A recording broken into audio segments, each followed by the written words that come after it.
Bien, seguimos en el capítulo 4 de Mejor Energía TV. Vamos a estar hablando de la actualidad del sector oil and gas, ya con un poquito de ampliación de la mirada, mirando un poco más hacia afuera de la frontera de Argentina, compartiendo con ustedes qué están observando los principales analistas del sector respecto a la situación en América Latina. Algo estuvimos hablando ya de la coyuntura global de precios, de cómo eso impacta en la producción, en la situación internacional del gas, de la disponibilidad del GNL, bueno, toda esa situación de la demanda y cómo eso también tiene su correlato en el upstream y en la producción y la exploración en Argentina. Y vamos a ampliar un poco, como les decía, la mirada a la región de América Latina, a ver qué están viendo los especialistas que siguen el día a día de la actualidad de la industria oil and gas en los países de América Latina.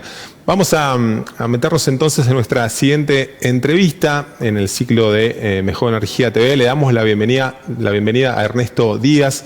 Él es vicepresidente de Latinoamérica de Rystad Energy. Así que un gusto poder retomar la charla con Ernesto. ¿Cómo estás, Ernesto? Gracias por estos minutos. Hola, Fernando, ¿cómo estás? Muy bien. Un gusto de participar de esta llamada. Bien, el gusto nuestro de poder contar con tu mirada y bueno, un poco vamos a estar hablando de esos temas que anticipaba. Bueno, ¿cómo estás viendo? Primero te pido una mirada respecto a la cuestión global, de cómo estás viendo este contexto tan complicado en el mundo. Veníamos de un despegue de la pandemia, con aceleración de la demanda, con precios que siguen volando, pero que ya entonces comenzaban a repuntar, y se suma la crisis bélica allí entre Rusia, Ucrania y la OTAN, ¿no? ¿Qué es lo que nos podés compartir de este momento tan particular del sector oil and gas en América Latina?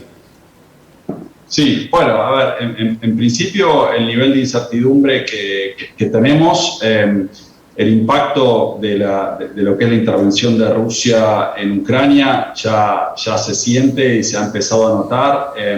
Probablemente no en toda su magnitud todavía, y tampoco en Latinoamérica, sobre todo porque los gobiernos están absorbiendo de alguna manera, ya sea a través de subsidios o con fondos de estabilización que ya tenían previstos, están asumiendo parte del impacto, y por lo cual el consumidor final o la población todavía en muchos casos no lo nota, pero el nivel de incertidumbre es muy grande. Hay mucha falta de certeza de qué se puede esperar para los próximos meses, y sobre todo la guerra de Ucrania, cuánto tiempo puede durar, y más allá de la guerra, en definitiva, aunque la guerra termine mañana, las sanciones van a seguir en pie, por lo cual los impactos a nivel económicos y a nivel del sector energético y de la economía global se van a seguir sintiendo. Yo creo que hoy el riesgo a nivel global, o lo que están mirando todos los analistas, es la posibilidad de una disparada de la inflación, por el impacto no solamente del lado de la oferta, pero también del lado de la demanda, pero bueno, sobre todo del lado de la oferta, y la posibilidad de una recesión global, ¿no? Que dependiendo del tiempo que se extienda este conflicto, puede ser de mayor o menor magnitud, pero bueno, ese es el riesgo, ¿no? que existe actualmente. Esto sería un mix de precios altos con demanda, ¿no? Que a la vez exacerba esos precios altos y que se da de frente con un momento que era de despegue económico, ¿no? Sería esa la ecuación que podría eventualmente provocar algún tipo de impacto en la economía global. Sí, a ver, ya desde antes, vos acordate que desde fines del año pasado, ya de principios de este año, antes de que se produzca la guerra de Ucrania, ya había el mercado internacional de energía ya estaba en un momento complicado, sobre todo porque estábamos saliendo de la pandemia, la demanda se había recuperado fuerte y la oferta no había llegado todavía a alcanzar el ritmo de recuperación prepandemia en muchos de los casos, por lo cual ya se veía ver subiendo los precios. Después con el tema de la guerra de Ucrania se ve afectado el tema de la oferta a nivel global, y con el consiguiente impacto en los precios ya de una manera mucho más marcada. No te olvides que Rusia es un gran exportador de gas, de crudo, pero también de diésel, de metales y de productos agrícolas a todo el mundo, sobre todo a Europa, ¿no? Y sobre todo la parte de gas y de diésel. Y por otro lado, algo también interesante yo creo de remarcar es, más allá del impacto en el mercado del gas y del mercado del petróleo, en lo que es el suministro de diésel y bueno, en nuestro caso de gasoil, que bueno, va a ser un impacto fuerte en Latinoamérica. El diésel está en la base de la economía, ¿no? Es el combustible fundamental del transporte. Y tiene un impacto muy grande en la economía, en todos los sectores de la economía. Basta con recordar que buena parte de las crisis que tuvimos de las protestas sociales que se manifestaron en los últimos años, te acordarás de los chalecos amarillos en Francia, de las protestas en Colombia, los paros y protestas de los camioneros en Brasil, las protestas en Chile, todos esos protestas sociales arrancaron por un incremento en el precio del diésel. En aquella oportunidad, un poco para contrarrestar el impacto de los subsidios o los beneficios económicos para el sector de las renovables, los gobiernos se vieron obligados a reducir un poco los subsidios a los combustibles y habían aumentado los impuestos y eso desató una ola de protestas sociales. O sea que todavía no vimos en buena medida lo que es el impacto de la falta del suministro, la falta de oferta, la reducción de la oferta del suministro de diésel y de gasoil, sobre todo en Latinoamérica. ¿Por qué se producen estos, el caso por ahí que tenemos más a mano es el de Argentina, ¿no? Estos faltantes de diésel, por un lado, bueno, se menciona esta diferencia de precios, la paridad de importación, ¿no? Digamos, la diferencia abismal entre el precio interno y el precio internacional, ¿no? Con el crudo por encima de $100, 110, 120, 130 y tanto, lo hemos visto en los últimos meses. Se menciona también la escasez de crudo pesado también como una variante de esa imposibilidad de abastecer. ¿Qué está sucediendo en el resto de los países de América? Vos mencionás que es un problema generalizado esta disponibilidad de diésel. ¿Qué está sucediendo? ¿Las refinadoras están optando por exportar el diésel y abastecer con una cuota menor el mercado local? ¿Hay capacidad de refinación que está sobresaturada? ¿Cuál es el contexto en otros países como para tener también una noción del resto de la realidad en Sudamérica? Sí, bueno, a ver, yo creo que en ese contexto hay distintas realidades dependiendo del país de Latinoamérica, no es una región homogénea, depende mucho de cada país. Yo dividiría tal vez los países que son productores de crudo y refinadores, como, bueno, sobre todo productores, como es el caso de México, Colombia, Brasil, Argentina, y lo separaría de otros que no son productores y que en buena medida siempre dependieron de la importación, ya sea de crudos y derivados, como son Chile o Uruguay, o en alguna medida también Perú. Los países que son productores y exportadores de crudo, como en el caso en alguna medida también Argentina, obviamente en volúmenes mucho menores, obviamente ahí hay una ganancia por el efecto del incremento de los precios, por lo cual hay un ingreso de divisas a esos respectivos países. El tema es cómo va la ecuación en el balance neto, ¿no? Muchos de estos países que son productores de crudo, por ejemplo México y Colombia, a su vez son grandes importadores, no solamente de crudo, de distintos tipos de crudos para sus propias refinerías, pero también de productos refinados como son el diésel y también el gas, ¿no?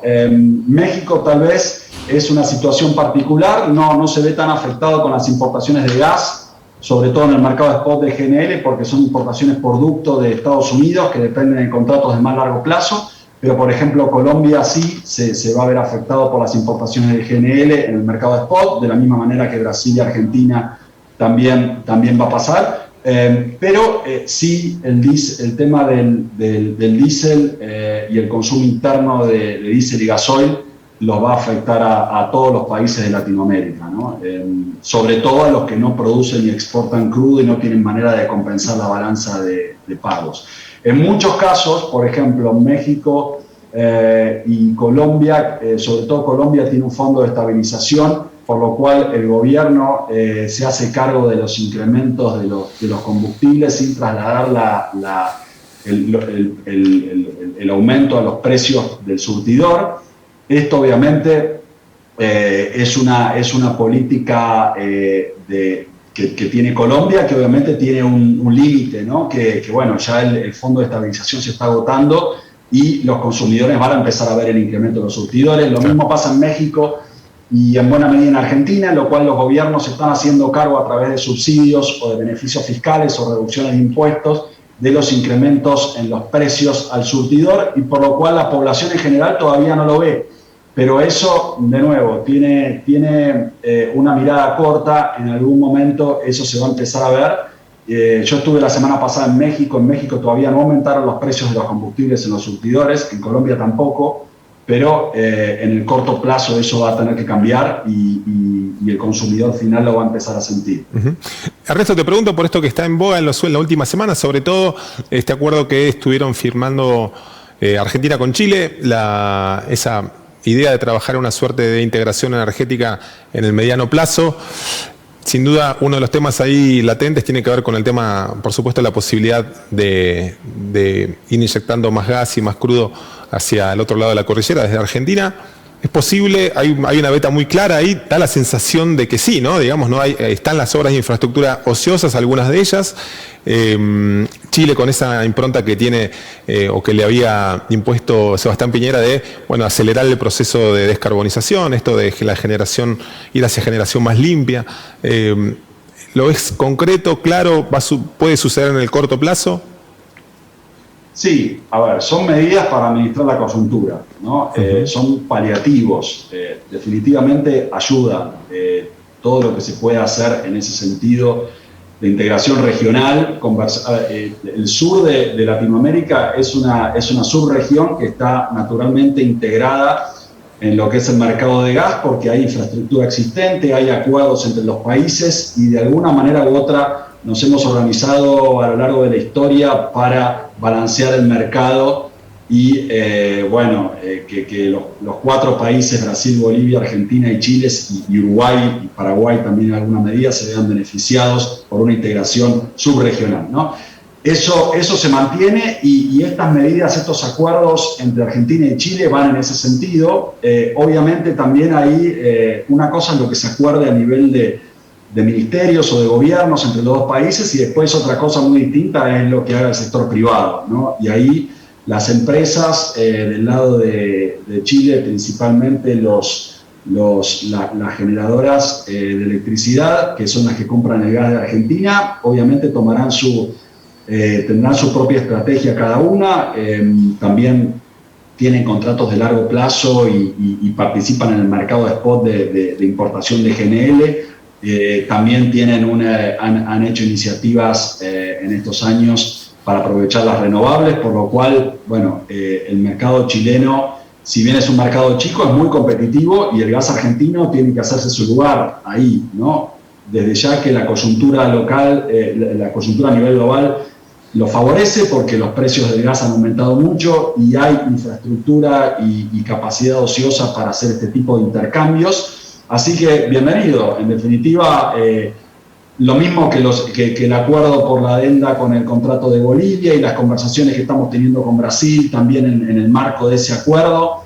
Obviamente todo ayuda, todo sirve, pero no nos olvidemos que estamos administrando la coyuntura y son paliativos y son cuestiones de corto, mediano plazo. En el largo plazo se necesitan las inversiones para ampliar la infraestructura y en definitiva que Argentina pueda lograr su objetivo de ser un exportador de GNL y de gas a nivel mundial, ¿no? Yo creo que ese debería ser el objetivo de largo plazo. Ernesto, muchísimas gracias por estos minutos.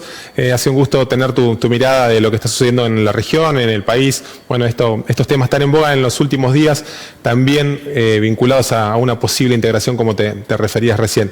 Muchísimas gracias. Gracias, Fernando, un gusto. Un gusto. Bueno, ahí compartíamos con ustedes también la mirada de un experto también respecto de los temas energéticos y económicos en América Latina. Ernesto Díaz, el vicepresidente para la región, para América Latina de Rystad Energy, también pasaba también por el ciclo de Mejor Energía TV.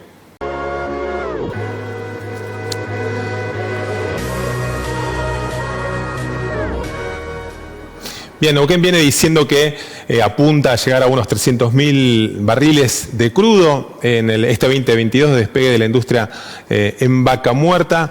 Bueno, uno de los voceros principales del sector energético en Neuquén es el ministro de Energía y Recursos Naturales de la provincia, Alejandro Monteiro, que se estuvo refiriendo a este tema, a la necesidad de hacer las obras de infraestructura para los oleoductos y los gasoductos para sostener, bueno, estas respuestas que está dando Vaca Muerta en este momento del año, ¿no? Este crecimiento incipiente de la producción oil and gas desde Neuquén. Bueno, Alejandro Monteiro también había pasado por el stand de Mejor Energía en la Oil and Gas en Buenos Aires. Bueno, nos decía lo siguiente en la nota que compartimos con ustedes. Bien, seguimos en el stand de Mejor Energía en la Argentina Oil and Gas 2022 con la presencia del ministro de Energía y Recursos Naturales de la provincia de Neuquén, Alejandro Monteiro. Bienvenido, ¿cómo estás? ¿Qué tal, Fernando? Muy bien, la verdad que, bueno, contentos de poder estar en una nueva Oil and Gas después de 2 años que no se pudo hacer y reencontrándonos con un montón de gente que participa de la industria y que de alguna manera es partícipe de todo lo que estamos viviendo en Neuquén, ¿no? 2 años en los que, bueno, para Argentina es medio siglo, 2 años en las vicisitudes políticas y económicas, con indicadores de producción muy importantes de Neuquén. Cuando mencionabas estos 2 años, recordaba aquella foto, ¿no?, de este momento que se esperaba un poco antes, luego irrumpió la crisis macroeconómica, bueno, recuperando ese escenario básicamente, ¿no? Sí, bueno, nosotros proyectábamos para fines de 2019 un escenario tal vez no como terminó el 2021, pero parecido en términos de niveles de producción. Recordemos allá por el año 2019 algunas medidas del gobierno nacional anterior, el decreto 566 que congeló y especificó el precio del crudo, puso un poco en stand-by algunos proyectos. Luego inició el nuevo gobierno, 2 meses, pandemia, parar a cero la actividad, preparar protocolos, cosas que nadie estaba preparado para ese tipo de actividades.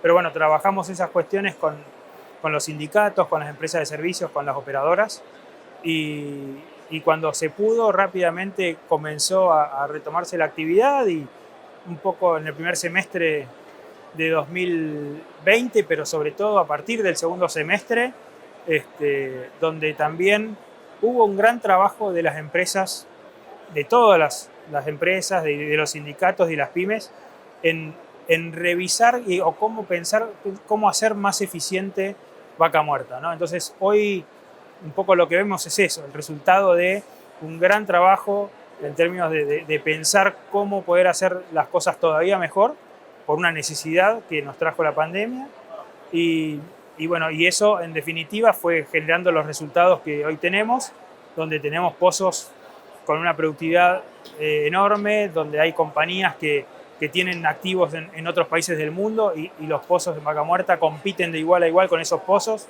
Así que, bueno, bien, muy contentos y un poco intercambiando todo ese tipo de cosas en la Oil and Gas. Temas de logística, ¿no?, que se mejoraron en ese transcurso, que hay temas que se quedaron fuera de la agenda, y de todos modos si volvieran en el formato realidad, digo, el tren de Vaca Muerta, ¿no? En un momento era condición casi sine qua non para mejorar los costos de logística, para seguir incrementando la curva de producción de crudo y de gas y para que las empresas siguieran apostando. Hicieron esos deberes en los yacimientos, ¿no?, optimizando la gestión de ingeniería de los yacimientos.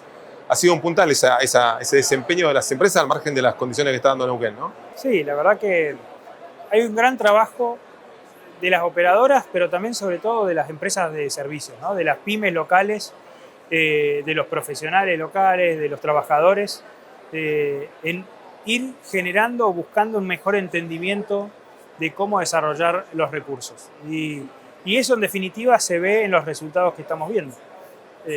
Y lo que permite de alguna manera ampliar los niveles de inversiones que estamos teniendo en nuestra provincia, que pasada la pandemia estamos teniendo para este año fuertes niveles de inversión en torno a los 5.000 millones de dólares solamente para la provincia de Neuquén, pero que también nos genera los desafíos estos de logística, ¿no?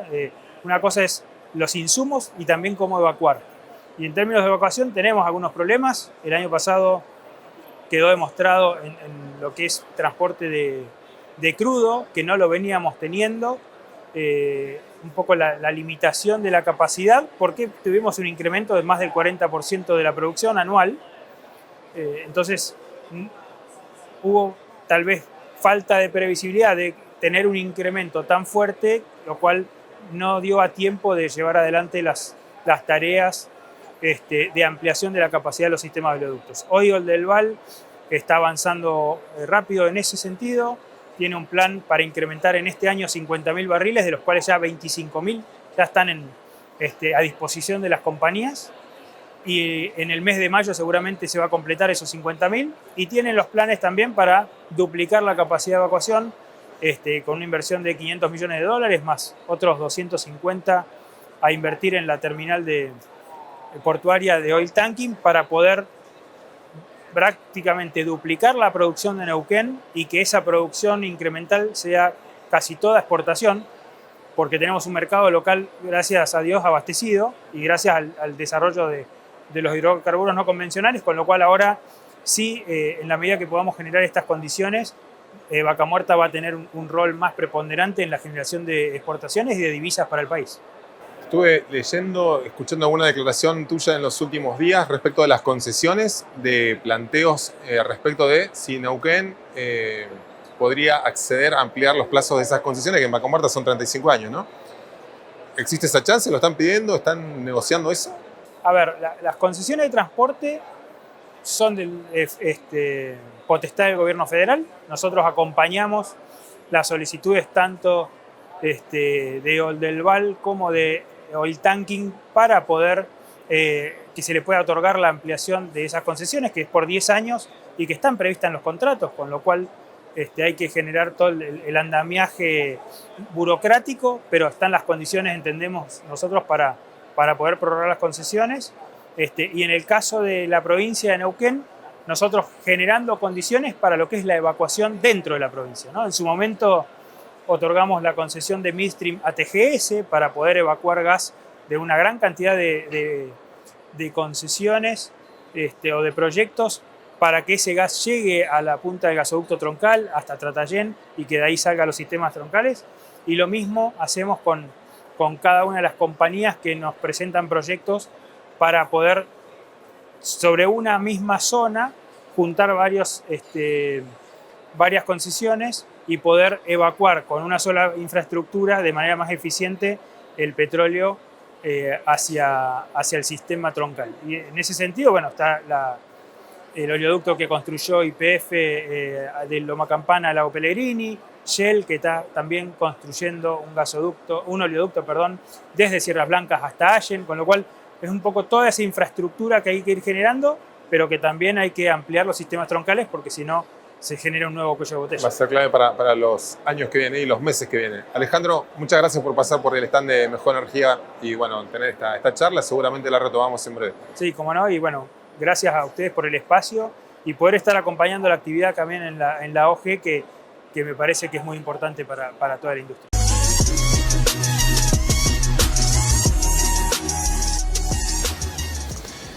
Bien, vamos a compartir algunos de los títulos que están signando esta semana en el sector energético argentino. Uno de ellos tiene que ver con lo que salió a decir YPF en las últimas horas. Básicamente está diciendo que su producción de gasoil es la máxima en 10 años. Su oferta de gasoil es la máxima en 10 años. Bueno, está planteando la principal productora de combustibles de Argentina, que está abasteciendo con todo lo que puede la demanda doméstica. Hablamos también en el transcurso de este programa de las restricciones que hay en el mercado de los combustibles. Bueno, YPF sale a decir esto, ¿no? La productora que tiene el 57% de la participación en el mercado de los combustibles, que está en su mejor producción de gasoil en la última década.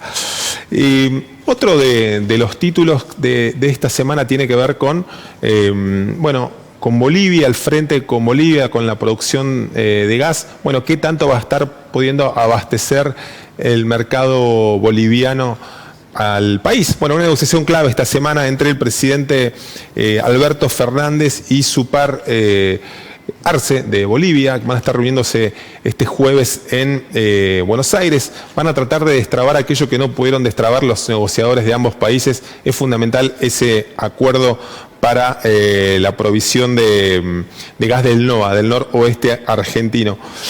Sin duda que vamos a estar muy pendientes de lo que ocurra. La otra situación, el otro título que compartimos con ustedes tiene que ver con el anuncio de la Secretaría de Energía de la Nación, del Frente de las Renovables. Estuvo hablando la Secretaría de Energía de la Nación acerca de este nuevo récord de provisión que se alcanzó esta semana, básicamente, el domingo pasado. El hito fue logrado el pasado domingo, tiene que ver con el abastecimiento energético a partir de fuentes renovables. El 30,44% de la demanda nacional fue cubierta por fuentes renovables que estuvieron dando la tónica de esta situación actual de las energías renovables en Argentina. Bueno, con estos títulos nos comenzamos a despedir de este programa, de este capítulo 4 de Mejor Energía TV. Estuvimos hablando del sector oil and gas en Argentina, la mirada un poco más amplia a nivel mundial. Ha sido un gusto poder compartir con ustedes nuestra mirada desde acá, desde Neuquén, respecto de los principales temas del sector energético.